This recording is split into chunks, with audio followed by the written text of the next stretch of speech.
लेकिन जो बात मुमताज भाई ने कही वो कह रहे हैं कि क्या गलती से चला गया क्या, मैं इसको थोड़ा सा और बड़े पर्सपेक्टिव में समझता हूं कि ये वाकई में गलती है क्या, क्योंकि हमने देश में देखा कि गजवाए हिंद के नाम पर कई लोगों ने आतंकवाद का रास्ता भी चुना और यहां पर तो बाकायदा फतवे के तौर पर इसे जारी कर दिया गया। तो ये गलती है या सोच समझकर मुस्लिम युवाओं को भड़काने की कोशिश, क्योंकि इसमें शरीयत भी डाल दिया जाता है, इसमें हदीस की भी दुहाई दे दी जाती है, इसमें बाकी सारी चीजें धर्म को इंक्लूड कर दी जाती हैं।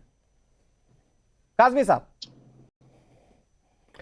अनुराग जी, बहुत जिम्मेदार चैनल पर बैठा हूं। पिछले आधा घंटे से मैंने सबके विचारों को, मेरी मुवाफिक थे या मुखालिफ थे, मैंने हर तरीके से सुना है।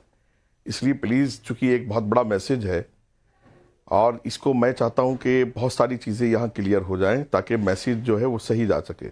जी देखिए, नसाई शरीफ हदीस की एक बड़ी किताब है, अबू दाऊद शरीफ हदीस की एक बड़ी किताब है और वहाँ ग़ज़वाए हिंद का जिक्र है।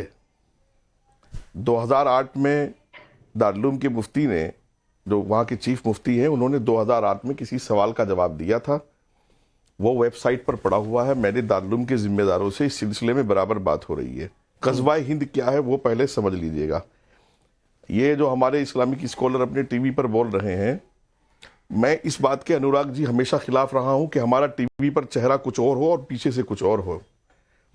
एक एक आदमी इस बात को जानता है कि हदीस जो है उसके किसी भी चीज को आगे पीछे नहीं किया जा सकता। हदीस हमारा ईमान है और हदीस में जिस चीज का जिक्र है उसको सही पेश करना, पूरी दुनिया को बताना, ये मुसलमान का फर्ज है। हदीस में भी होता है कि कौन और ये झूठ बोलते रहेंगे यहाँ बैठ करके कि ग़ज़वाए हिंद भी नहीं है। ये हदीस ये भी होता है, मैं सुना रहा हूँ, देखिए, मैं किसी के बीच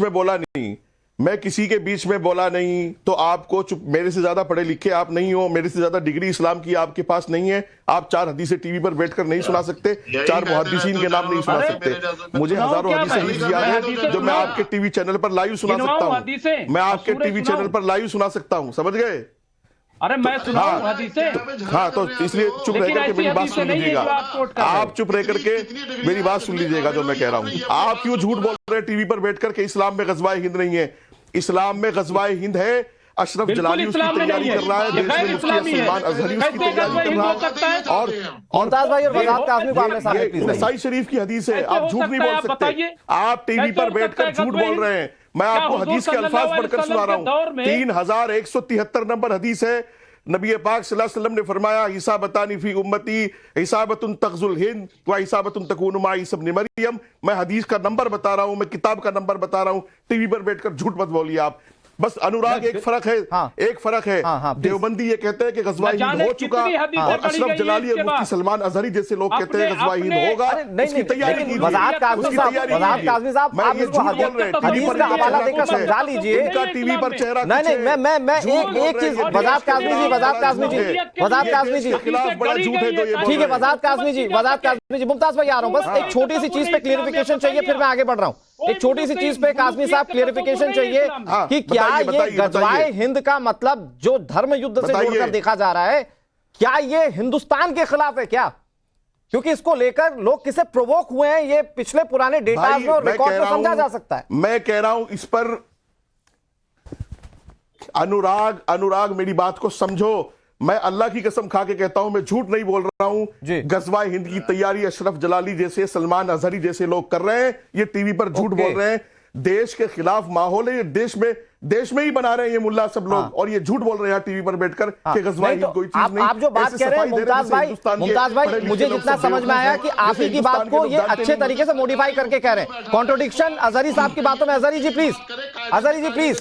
नहीं तो क्या ये मानते हैं? अनुराग भाई ये बताते हैं, अज़हरी साहब तो एक नंबर का झूठ बोल रहे हैं। मैं सलमान अज़हरी की वीडियो देता हूं। मैं सलमान अज़हरी की वीडियो देता हूं। ठीक है, मैं आ रहा हूं, अज़हरी जी को प्लीज। मैं 2 घंटे से तैयारी करके आया हूं। तुम्हारे मुल्ला इस पर किताब लिख चुके हैं। झूठ मत बोलो टीवी पर। मुमताज भाई एक मिनट, ऐसे नहीं हो पाएगा। मुमताज भाई मैं रोक रहा हूं आपको। अज़हरी जी को प्लीज। तो कभी ऐसा सोचा नहीं, मैंने तो कभी ऐसा जाना नहीं। सरकारी मुफ्ती है बस, इसके अलावा कुछ झूठ। अरे कितना बड़ा झूठ आप देश के लिए। अरे इस देश को बचाओ, देश को बचाने का वक्त है, तुम टीवी पर बैठकर झूठ बोल रहे हो। आप इस्लाम ने मुमताज भाई आ रहा हूं आपके पास, एक मिनट अजहरी जी को जवाब दे रहे हैं। कहो कि हदीस झूठी है, आप पे हिम्मत है तो बोलो हदीस पर मुझे बताओ, बोलो हदीस पर बोल के दिखाओ। गजबा का मतलब क्या है? अरे मुझे बोल के बताओ पूछ रहा है कि गजबा का मतलब क्या है? आ रहा हूं अब्बासी जी, आऊंगा आपके हिम्मत पास। है तो।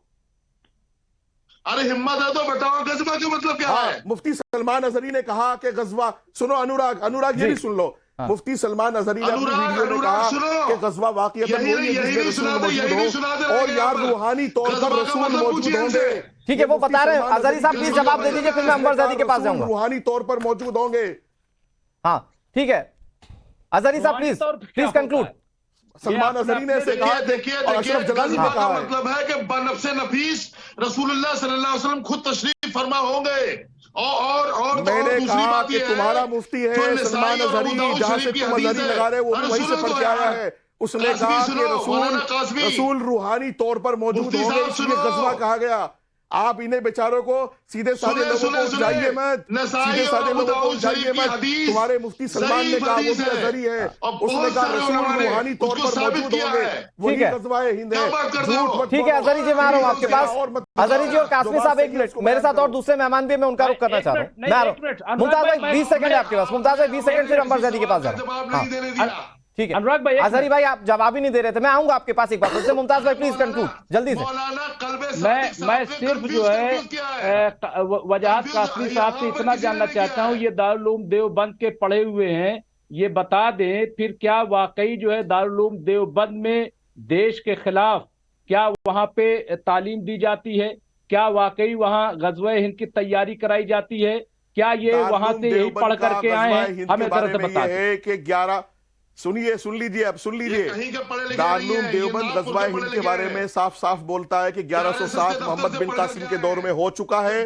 अशरफ जलाली कहता है अब होगा, सलमान अजहरी कहता है अब होगा, देवबंद कहता हो चुका। मैं आ रहा हूं, अब्बासी साहब आ रहा हूं आपके पास। अजहरी जी मैं आपके पास भी आऊंगा, लेकिन अंबर ज़ैदी जी, क्योंकि इसको देखने वाला तो हिंदू भी है, मुस्लिम भी है, और फिर उसके अलग अलग पंथ आप निकाल लीजिए। लेकिन मैं आपसे बतौर सामाजिक कार्यकर्ता समझता हूं कि जब यहीं पर बैठकर इतनी सारी कंफ्यूजन्स हैं तो आम जनता के मन पे इसका इंटरप्रिटेशन क्या है? क्योंकि हमारे साथ सारे लोग बहुत विद्वान बैठे हुए हैं, कोई कह रहा है इस्लाम में, कोई कह रहा है नहीं है, और इसको लेकर भी 10 तरीके के कंफ्यूजन है कि इसकी टर्मिनोलॉजी उस दिशा में ऐसी होगी, इस दिशा में ऐसी हो।